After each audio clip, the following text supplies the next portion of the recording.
Salam alaikum wa rahmatullah, bienvenue dans cette nouvelle vidéo où l'on va corriger l'exercice numéro 6 du chapitre, l'ordre dans l'ensemble R.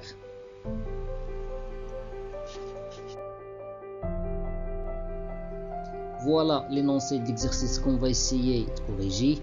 À l'aide d'une droite graduée, déterminer l'intersection et la réunion des deux intervalles I et G dans chacun des cas suivants. Tout d'abord, un petit rappel. L'intersection de deux intervalles I et G, c'est l'ensemble des nombres réels à la fois dans I et dans G, c'est-à-dire les éléments communs entre les deux intervalles I et G. La réunion de deux intervalles I et G est l'ensemble des nombres réels appartenant au premier et au second intervalle, appartenant au premier ou au second intervalle.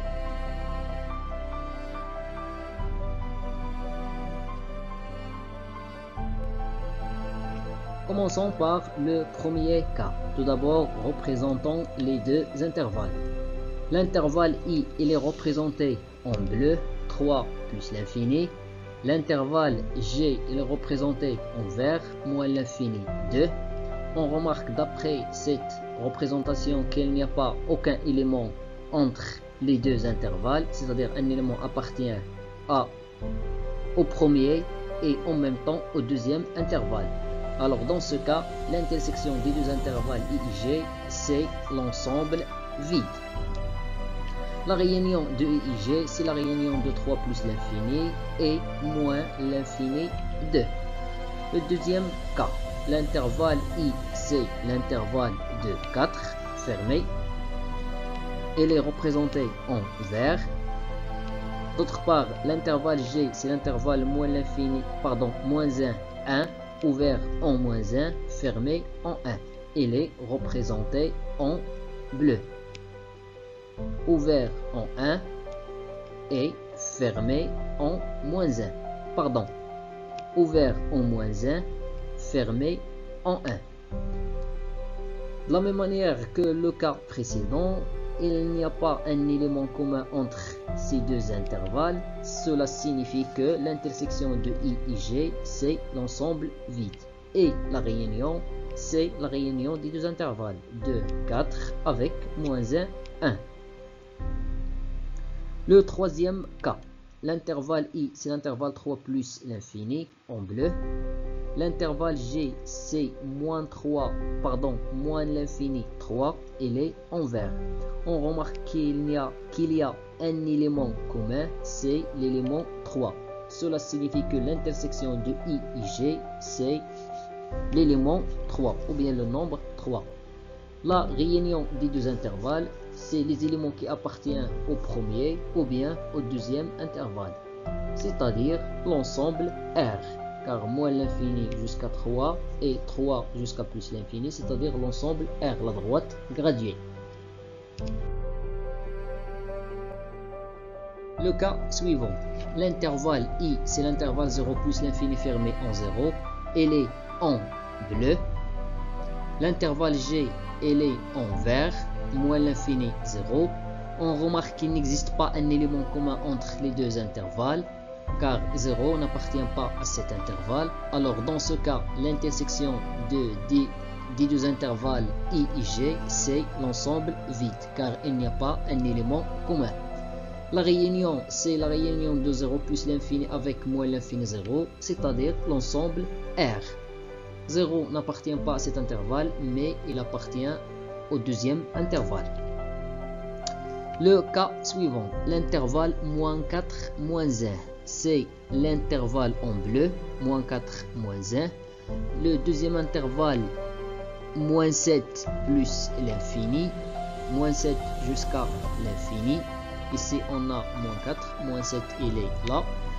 Alors, l'intersection des deux intervalles I et G, c'est-à-dire les éléments communs entre les deux intervalles, on remarque d'après la représentation graphique que cette partie, c'est la partie commune entre les deux intervalles, c'est-à-dire l'intersection égale l'intervalle moins 4, moins 1.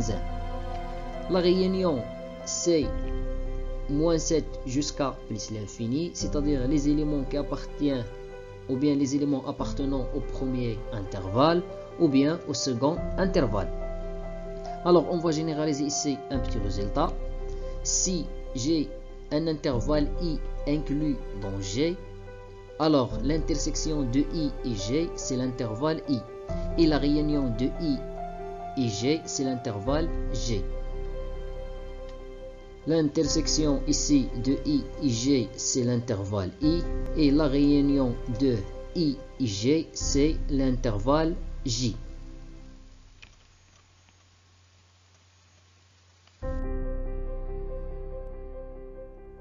L'intervalle I, c'est moins 8, moins 2, elle est en bleu.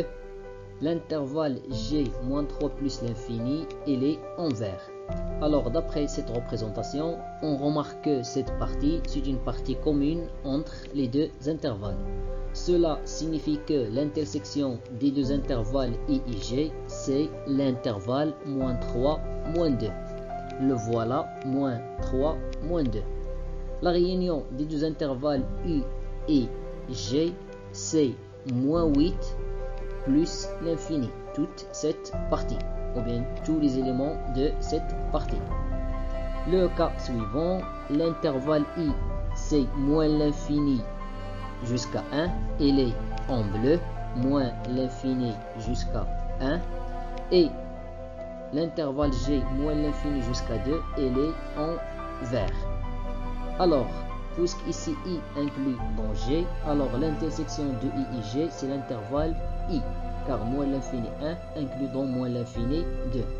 Et la réunion de I et G, c'est l'intervalle G. C'est moins l'infini 2. Tous les éléments de cette partie.